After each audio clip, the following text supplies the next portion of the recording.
আমরা প্রথমে শুনেছিলাম যে তিনি অনেক হাইপ উঠানো হয়েছে, তিনি ফিজিক্যালি আসবেন।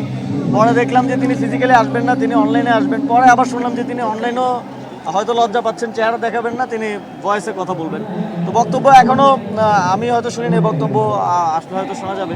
কিন্তু আমরা স্পষ্টভাবেই বলতে চাই যে ভারত সরকার আমাদেরকে বারবার, আপনারা জানেন যে বিএনপি সরকারও এটা নিয়ে, বিএনপির সরকারের পররাষ্ট্র মন্ত্রণালয় কথা বলছে যে তাকে কোনো ধরনের রাজনৈতিক কার্যক্রম যেন পরিচালনা করতে দেওয়া না হয়।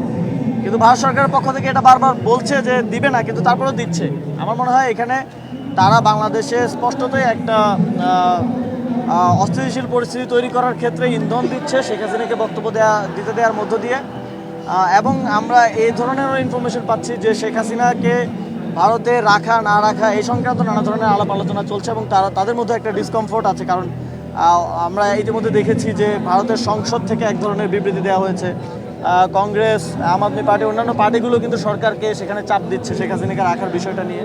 এবং শেখ হাসিনা কনভিক্টেড একজন আসামি, তিনি ফাঁসির আসামি।